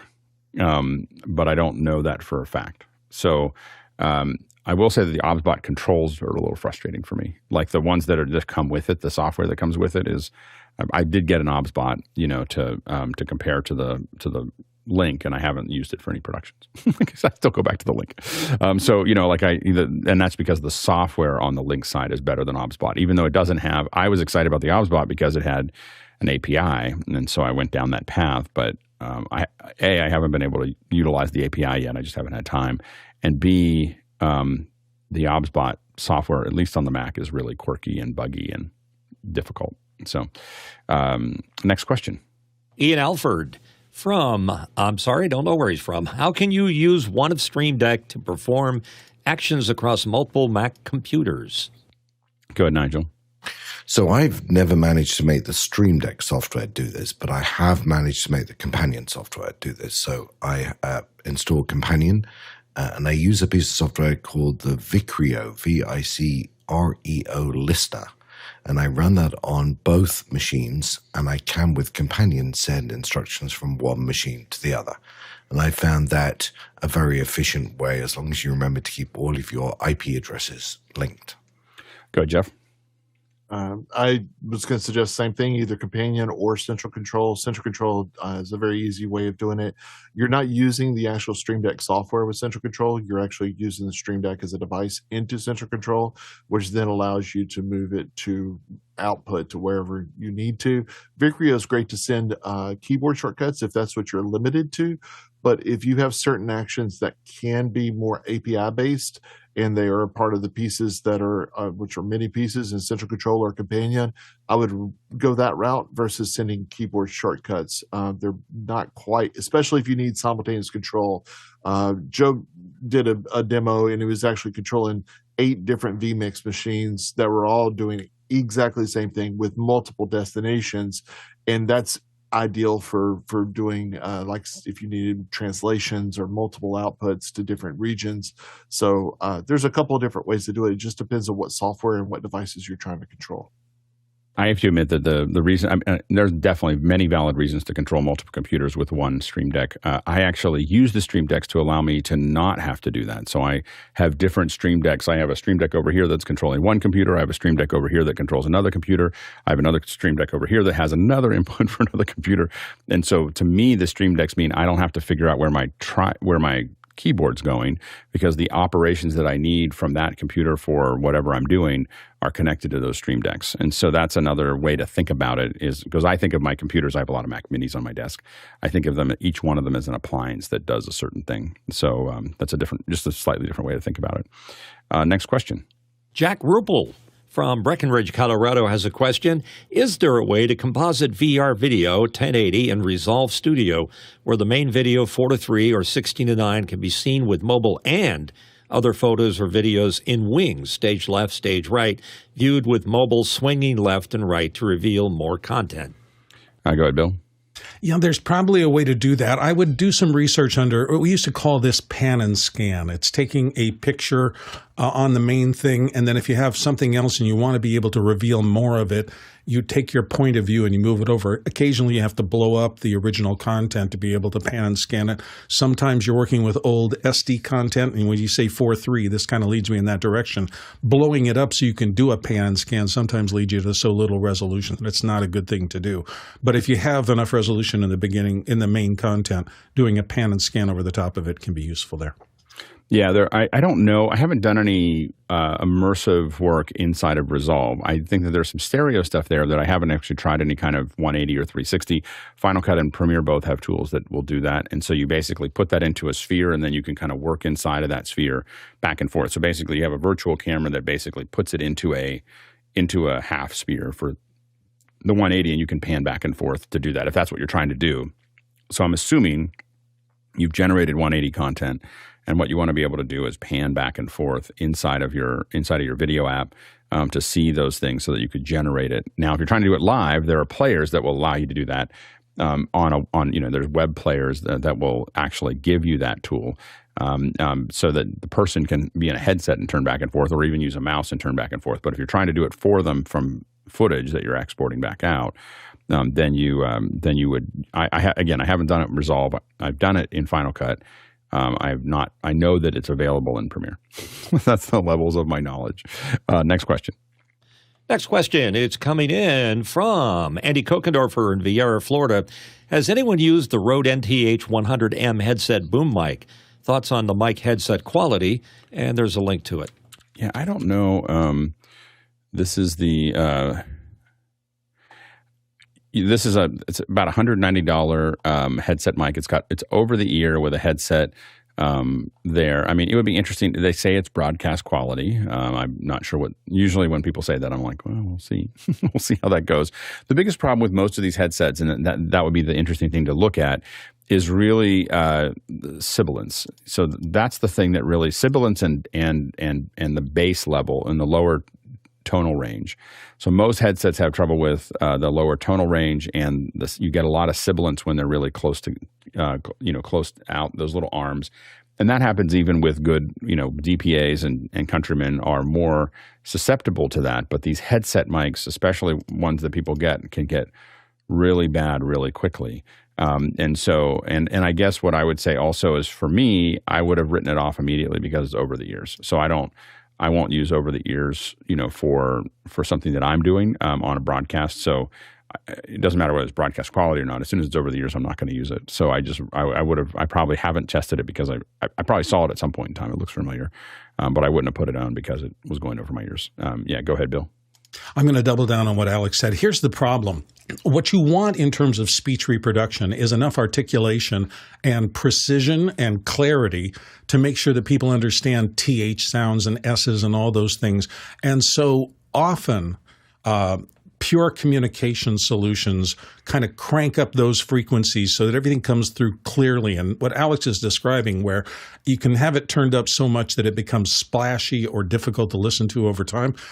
Part of the reason that really good microphones are expensive is because they handle those transients and that articulated sound very smoothly and in a very easy to listen to way. And less expensive mics tend to fall down in those areas. So I would be careful, do your recording on it, listen back, but listen critically, and do things like put it through compression if you're going to do that for your final delivery, and make sure that emphasizing of syllables doesn't reveal the weaknesses in the microphone. Yeah, go ahead, Brandon. Yeah, I think one of the things, while I haven't used them, a lot of the samples that I've listened to, it sounds pretty phenomenal for a headset mic. For something like this, I would usually only recommend this for someone that's just kind of getting into podcasting and doesn't have the proper mic technique or needs to be able to just kind of throw something on and go. And I think it's a good middle ground for something like that. But yeah, I would definitely probably look into something a little bigger. Yeah, no, the only thing I would say is that, I am interested. One thing that's interesting about it is they sell you a mic for this for $189. Be clear that what they say is the professional version of the mic is another $60 on top of that. So there's another, you can pull the mic out and put a different one in that is supposed to be even better than the first one, which would be really interesting. I will say that looking at it a little bit longer for for instance, for the graymatter.show that we do, I can actually see sending this out because the video is really a service to the live members. We don't publish it. And being able to just send somebody a headset that they can put on that's going to sound good for what we're doing. We're using MV7s right now, but getting them to figure out where to put them on their desk and how to keep talking into them and how to not have plosives. We might be, I was thinking about this as I said, I'm not going to use it, to thinking maybe I should get one tested. Having also sent out a handful of remote podcast kits, I am in that same kind of boat. And that's something I was thinking about all the time. The amount of times I would get on to set someone up with an MV7 and, they reach out a frame and grab it and you're like, no, that needs to come right in the frame. Yeah. And I was looking at, I've even been thinking about sending broadcast mics out, like the ones I was looking at. I was watching the game last night, which was amazing. The Monday Night Football game, which was a really good game last night. It was just like the two best teams. And so you get to watch like two really good teams do really good things. It's fun to watch. But I was watching them and they were wearing headsets, Troy Aikman and I can't think of the other guy's name, but we're watching the Joe Buck, right? Joe Buck is the other person, and they have these broadcast headsets, and I was like, I can just send those out and give them a converter to really make it sound as good as possible to make that work, because it's been a little bit of a challenge. The problem with the Countryman, and even this one, which I'm still like hemming and hawing over, this is the one that someone had the Kimura. That someone had recommended, and I'm testing it right now. The problem with this one, it's really nice. It's very low profile, but you have to be kind of a pro to use it because it's got a lot of – I can't send this to a regular person because it's got too much handling noise. If it touches anything, you can hear it loudly. And so anyway, I think that, over the ears could make sense to send to somebody. If I was doing broadcasts on a regular basis, I probably wouldn't do it. Next question. From Guy Cochran in Seattle, USA, and right here in our panel, is there a less expensive telemetrics-type device for side-to-side repeatable movements across a large area? Go ahead, Guy. Yeah, I see Jeff smiling because he knows what I'm about ready to show. So we were trying to figure out a poor man's way of getting a camera across a large area, across a couple pieces of truss. How far is that area, Jeff? How far is large? That's the bigger question. 30 feet, I believe, in this example. It's 40. Yeah, 40 on the full. To go, are you talking linear? Linear, which project are we talking about? Because there's linear. We've done rail cams. My rail cam setup is 40 feet. But I've had others that have been done for us that were like 120, 150 feet. And that was like way down there. That was fun. So for this project, we found the poor man's way of doing it. The camera is an FX6 DJI Ronin with a Raven Eye for auto tracking. The device that we chose for this to get this kind of look here, just so that we can get some additional, copyright strikes. This is a cable cam Pro Aim Skywalker. So this is what it looks like. And you mount the DJI Ronin underneath and you can control it with these RC type controls. It takes a big old battery, and this is a synthetic cable. And so this is actually one of Noah's projects, and we I was just down there in LA last week experimenting with the thing, and you can see it moving across, and we got auto tracking working with that unit. So now who makes pretty cool. You can set it in out points. Cam? Who makes the cable cam? It's Sky. It's called Sky. I'll put a link in the chat, but basically it's this one here, Pro Aim Skywalker Pro Cinema camera. So it's $2,300, and for those of you on the Black Friday deal radar, there is some kind of Black Friday deal. I'll put a link, but yeah, $2,300. I'm thinking about buying one for myself, depending on how well this works out. The case is mammoth. I was like, what? It's just huge because the reels it's got everything in it to ship, the reels of cable and all. When I first saw the case, I worked with Noah on another event in Austin for Tesla, and that this was he just got it and was like, hey, can you put this together for me? I'm like, okay, because I have a Dactyl Cam, which is a different manufacturer, but it's a smaller version made for more lightweight cameras, and it was it was massive. When I saw the case, I was like, "Oh, really?" But I've actually used the bigger brother Dactyl Cam, which is phenomenal. You put a Newton head on it, which are really high end heads, and you get what you pay for. Those are starting at around 10 grand. And you definitely get what you get, but you could also do 40, 50 miles an hour with it, which is amazing to get some really great off-road shots. And especially like that shot going through the woods, if you were doing some parallel shots of a motorcycle running through the woods or something like that, it's amazing, the capabilities. What I'm concerned about is of course, how slow can it go and be smooth? Because most of the shots we use that for are fast. They're or medium to fast, but that's going to be our biggest challenge on this thing that we're doing together. Did you drive it, God? Were you able to get the feel of the joystick and the movement and everything? Yeah, we got to work in just as I was about to head out, and it was working really smoothly. I was impressed with that Raven Eye as well as how well it tracked, because once we set those in and out points and we drew a circle or a box around whoever it needed to track, it held. So I was impressed, and it just went back and forth, back and forth, back and forth. My concern, of course, is battery size. Noah, $430 battery. Can we get a third one just in case? That's great. Next question. Laura Steele from Greensboro, North Carolina.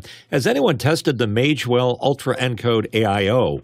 Wondering if it's reliable as other Magewell interfaces and would expect it to outperform the Web Presenter 4K. Yeah, go, Jeff. Used it a lot. Love it. Great box. Does it outperform? Absolutely. Yeah, it's got a lot more capabilities.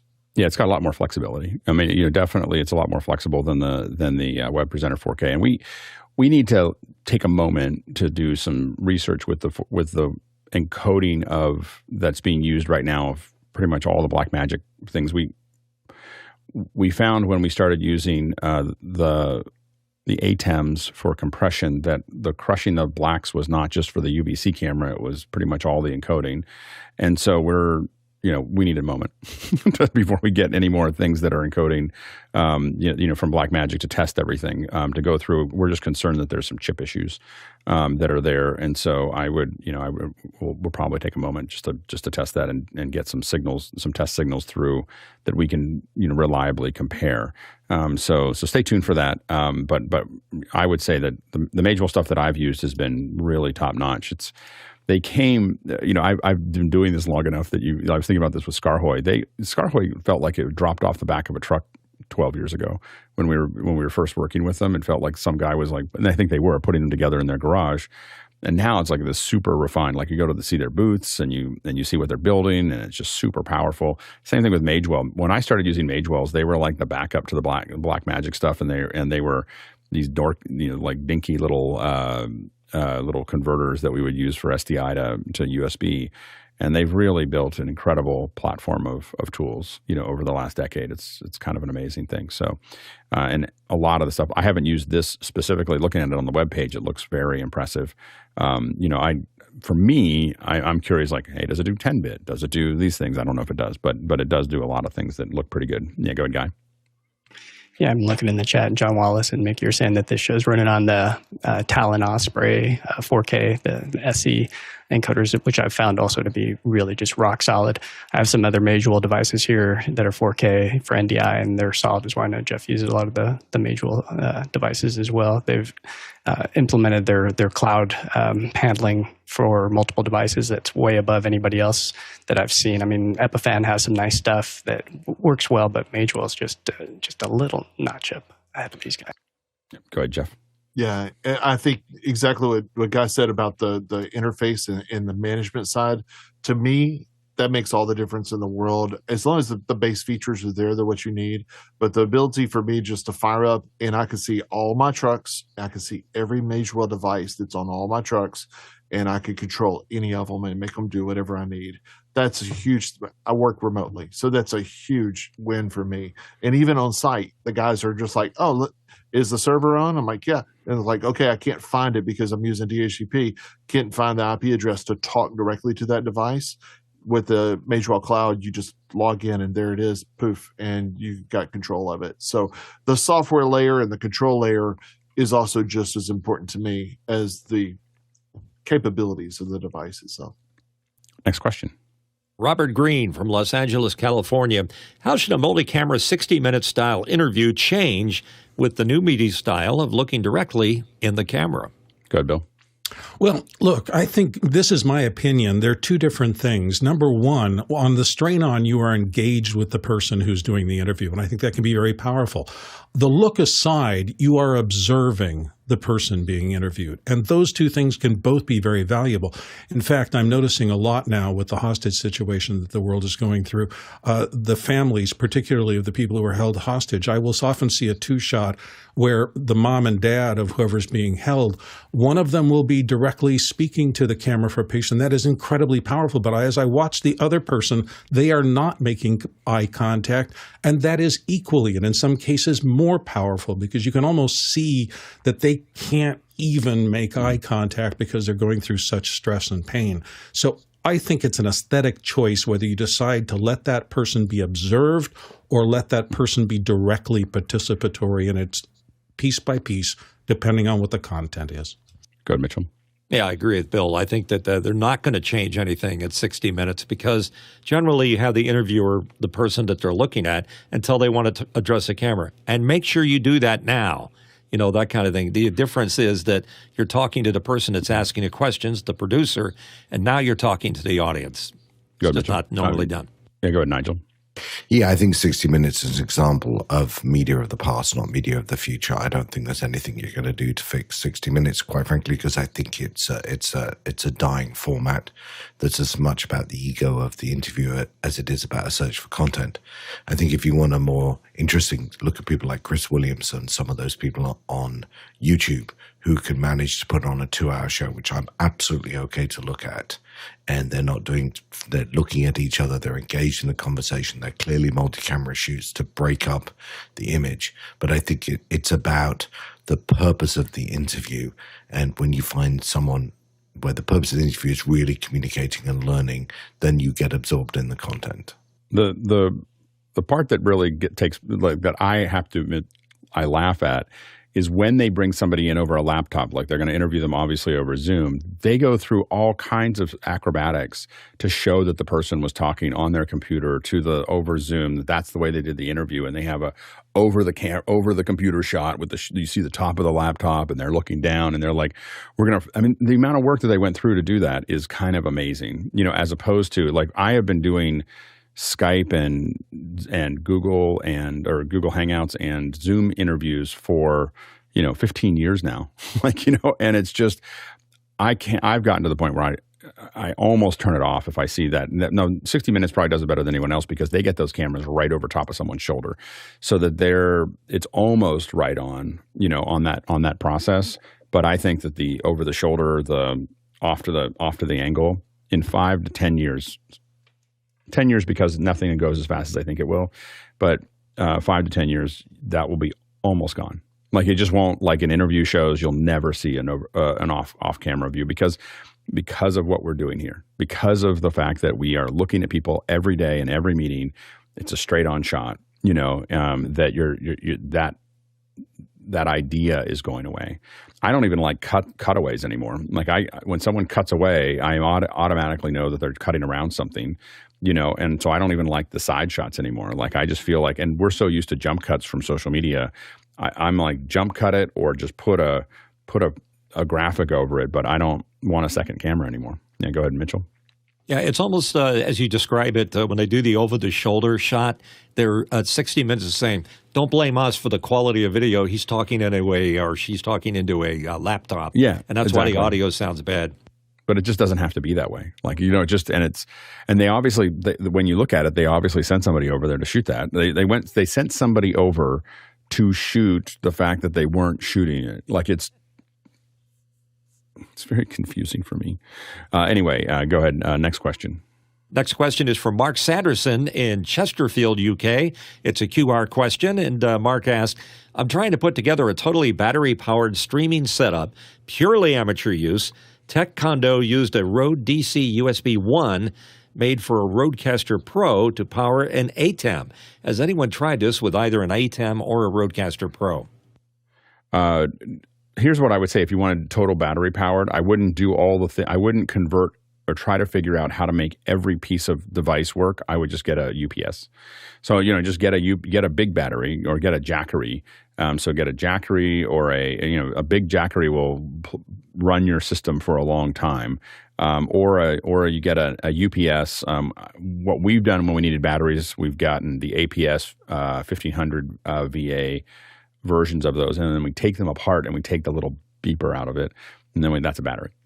It's a battery-operated version of that. And it'll tell us how long it's going to last, and it'll do all those things. It just doesn't make all that annoying noise. But we put a big thing on it that says no beep. You'll see these big pieces of tape on the front of them saying no beep, which means you can't really use them as a backup. You're not going to use them as a true backup anymore. That is a battery that you can look down at. It's not going to beep anymore because you don't want it to do that. But that's how we do that. Yeah, go ahead, Jeff.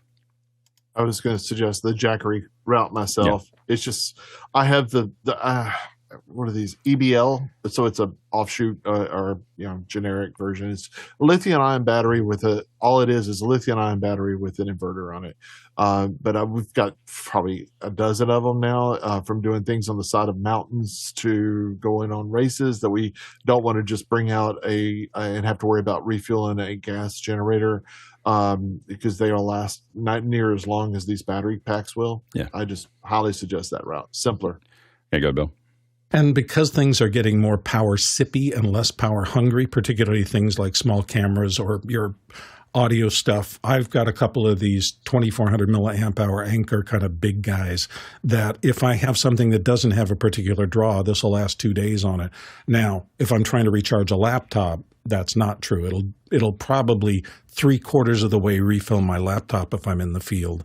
But I find these really useful too. And battery technology keeps getting smaller and more power dense as we go. So there's some uses. Next question.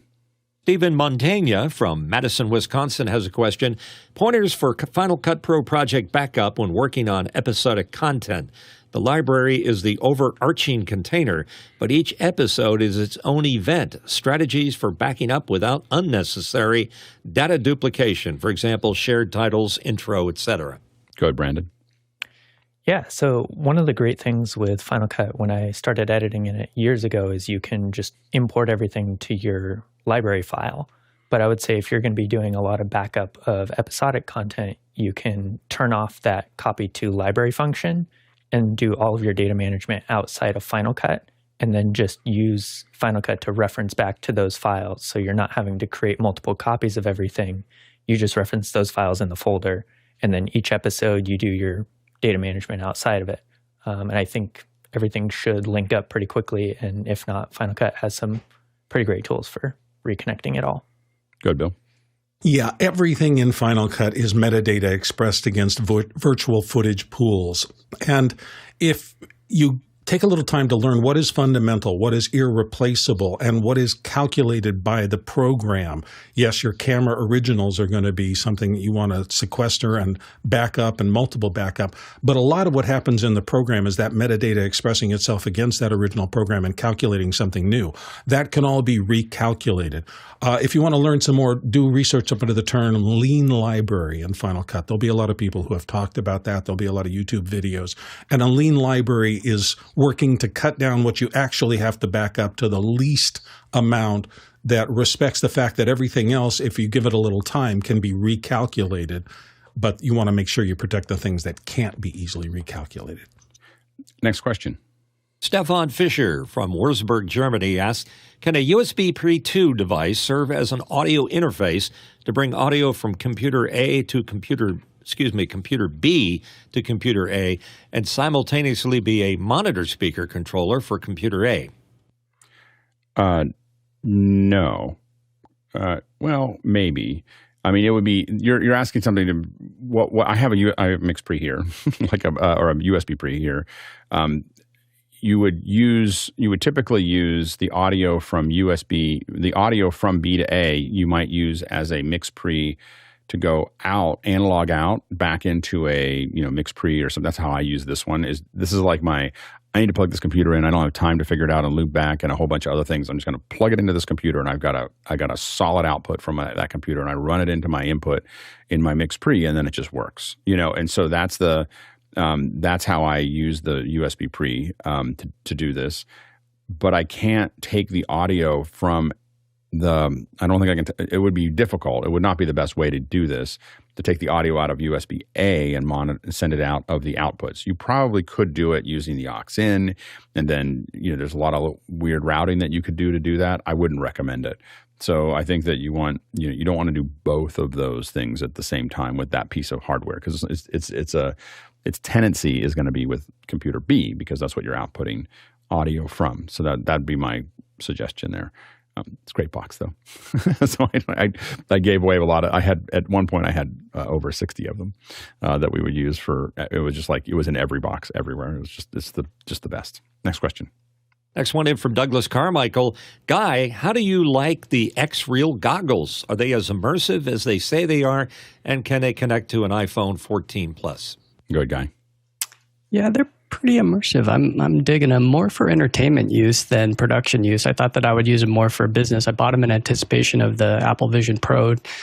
Same back a few years ago when Microsoft came out with their HoloLens. I bought that in anticipation of using them for production or figuring out how to create content. Like we're looking at creating lights, and we're trying to figure out where would you put these lights in a 360 environment. Are we going to have to?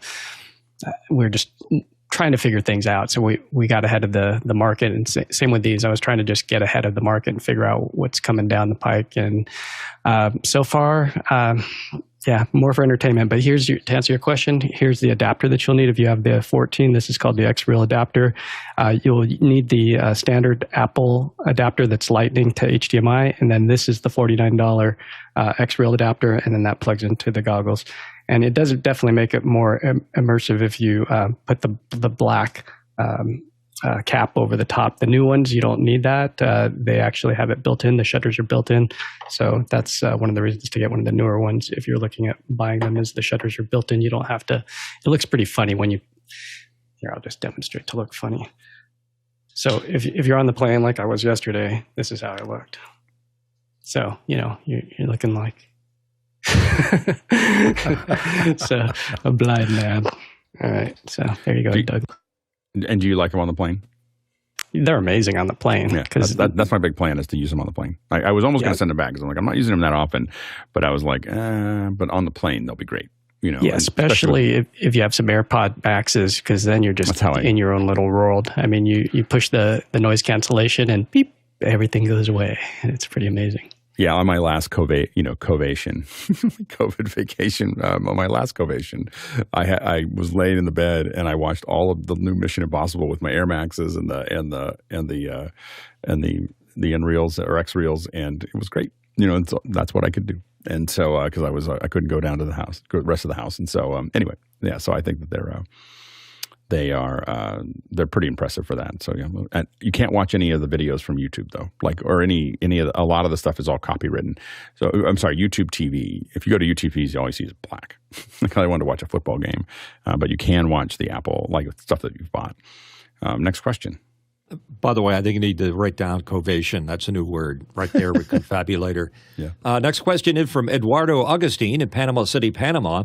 Now that we went through a taste of your frame composition class, how is that choreographed for the camera operator to achieve these, and are those directed live? Not directed live. Every one of those is taken one at a time. Like every shot that you saw there that's probably a week of work, maybe more, maybe a couple weeks of work. It was weeks and weeks and weeks of choreography for the martial arts. And then they go in and they have storyboards for every one of those shots is designed. Storyboards, and then there's oftentimes animatics that we use a computer program to show exactly what we want, and then we cut it all together and see how it feels, because it's really expensive to have the crew there. And then you sit down and you spend $25,000 to $50,000 a day to shoot it.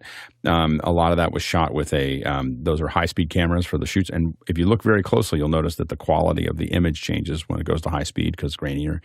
But those are all, it's one shot at a time, like with one camera. While it feels like a scene, it's all shot in pieces and then brought together through the magic of editing. Next question. Next one in from Ronnie Hofsoy from Tromsø, Norway. When will we do a multicam recording using our many Sony cameras without genlock? What is the preferred method to at least have some kind of sync tentacle or anything similar, or maybe better out there, or just use a digital or even physical clapper? Go ahead, Mitchell.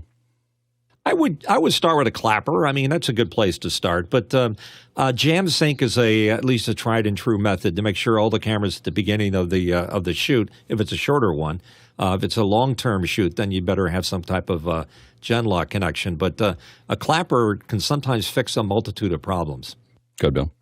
Depends on your post workflow entirely and what software you're using. I use Final Cut, and what I've learned is that I just have to know two things. I have to know which camera is this shot from, and then I have to have something where I can get even reasonably close. Literally, for me, swinging my arm from high to low, if I can get anywhere close to equal distance, even if it's a little off, the software will take care in post of syncing the rest of it using the tools inside of there, particularly if you supply audio to all of them, because they're all pretty good at doing audio match. So you don't need as much if you're doing post-production. Genlock and those kind of things are tremendously useful in live stuff, but afterwards they're just more sophisticated tools now for syncing things up for post. I go ahead, Brandon. Nope, can't hear you, Brandon. Unmuted. There we go. I actually got to utilize a really cool trick this year.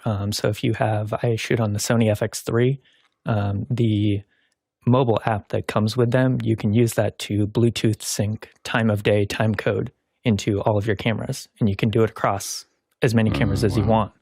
And so while, I would recommend like a tentacle or some sort of time code device to keep things very accurate, if you're in a pinch and you need to sync something across more than two cameras that you don't have good audio on, that time of day Bluetooth sync is pretty phenomenal. They also make a cable that'll work with your FX3 that'll get time code into it. Yep. Guy? Yeah, here's the Deity little TC one. So these have little hot shoes, and you can make one a master device or a leader, and then the rest can be followers. And then you just get the different cables for different devices. If you're using an audio recorder, you can use that for the leader as well. But yeah, these are pretty handy, and you can get LEMO to 3.5, or because that's how the I/O comes out of these is that little I/O box right there, and then inside this kit. So this is a 3-up kit right here. So there's 3 inside of this box, and they run. I think it's about 24 hours, and they'll maintain perfect sync, frame accurate sync, and that's the Deity TC one. How much does that cost? I believe it's about $500 for the kit. That's great. Here you go, Bill. Just a caveat. I remember I've told this story before, but we did a test once on one of my lectures where I had people with various cell phone providers just hold up their hands and drop them when they hit the top of the hour. I was shocked at how far off various cell providers are in terms of the time hacks they send to the phone. So if you're going to do that using your phone or Bluetooth or something like that, try to sync everybody to the same phone at least. Yeah, so the first 10 years of my production experience of doing shows that we were going to cut together later, not live, but just shows. Probably did almost 2,000 shows and didn't have any time code or genlock. Like what we did was we'd have someone just go like this, just clap, and we'd have everybody like pull together, look at this one person, make sure that everybody can see them and clap. And then the other thing we would do is close the slate. So that would be another one that we would use.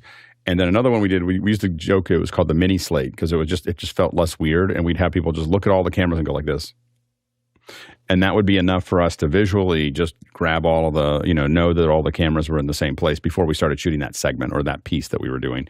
And we mostly used audio to just sync it up. And you get really good at using, as long as there's wild audio on the cameras, or if you can feed the cameras with the actual audio. If they were on sticks, we would oftentimes feed them a output from our mixer to make sure that one channel was usually kept as wild audio from, so one channel on the camera and the other camera was XLR in or something like that. And that just allowed us to, we were doing these XL1s, I think, at the time when we were doing a lot of this stuff. And it was fun.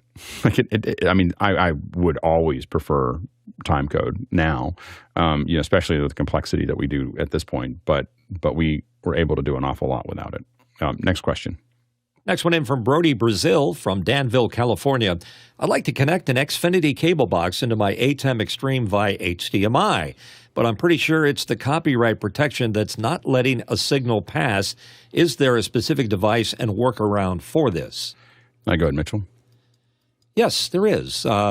You can buy these little boxes. They're called EDIDs or EDIDs that basically fool the HDMI thinking it's talking to a monitor or a device that might be okay.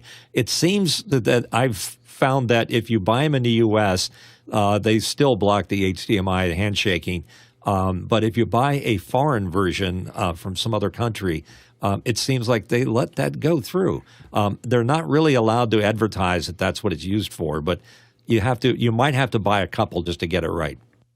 Yeah, there's a company out of China called AVUE, AVUE, and they have a bug that they can handshake the HDMI and they'll spit out SDI. And if you put one next to each other, if you go HDMI to SDI and SDI back to HDMI, SDI doesn't carry any of that stuff. So it's just a matter of getting to an HDMI to SDI converter. Usually a less expensive converter from HDMI to SDI will do it, as opposed to the more expensive ones because they're more worried about it. So that's the way folks can. It's one of the ways, but people get around that. All right, it was a good day. It's good. A lot of good questions. A lot of good discussion. Great panel today. Thanks to the panel. We can't do this without you. It was really good discussion with all of you. I think we're having a good week. Just Q&A. So thanks again to the panel for being on. Welcome, Brandon. Hopefully we see you more often, given that we hadn't seen you before. So anyway, it's really, really good to have you on the panel. And thanks to the rest of the panel for being here. Thanks to the producers for all the great questions. Your questions went back to you. So if you put it in with a QR code, it's going to go back, and we're going to bring it back in tomorrow. If you put it in Makana, we send them back to you. And if you go into Makana, you'll see a little hamburger up in the upper right. You can click on it and resubmit that question. We realize we don't talk about that enough because I think people feel like their question just went away, but it didn't go away. It went back to you. You can put it back in. So anyway, your questions have gone back to you. You can put them in tomorrow, and we'll get to as many as we can tomorrow. So definitely throw those questions back in. We really appreciate everybody's contribution there. We also appreciate, of course, the incredible team that puts all of this together. There's a team that's throughout this holiday week is cutting the show, managing the development of the show, managing the day-to-day process of the show. We do it 7 days a week. Every day. We have not missed a single day, including all the holidays that all of us individually have since March 25th, 2020. So it's been quite a while. So anyway, just an incredible team that puts this all together. Quick reminder that, of course, we have the workshop today, noon Pacific Standard Time, Eastern, 3 o'clock Eastern Standard Time, and I believe it's 7 o'clock. Is that right, GMT? That's out there. Now that we're changing all these times, I can't ever keep track of that. So anyway, but that is a great way if you're thinking about getting started with the panel. If you're thinking about you want to learn how to be a reader or a host or just be a part of the panel. If you want to test your Zoom ISO, if you want to learn a couple things about how the question systems work and everything else, it's a great time to learn all of those things. So definitely jump into that. And again, a reminder that we will have the volunteer meeting still is going to be this Saturday at 9 a.m. So if you're interested in that, sign up and make sure that there's a little form that goes out on the email that you can sign up if you want to be a volunteer, and we'll have a general meeting about that. We traveled 78,000 miles. That's 126,000 kilometers, and that is 624 million bananas for scale. All right, let's go ahead and jump into After Hours. Now I have to go check before Mac break and find out if anything has changed with OpenAI, because it's just like what time is it? Nothing big has happened for at least the last 18 hours. It's been really quiet this morning, really quiet. Yeah, I think everyone's trying to figure out what's going to happen. There's the machinations of because literally, if the board doesn't, the board I think still might be just doing this on purpose. They're killing the company. Like they're just.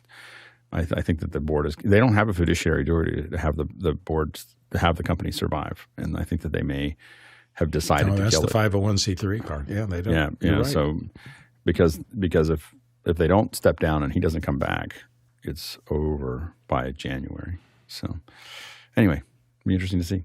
All right.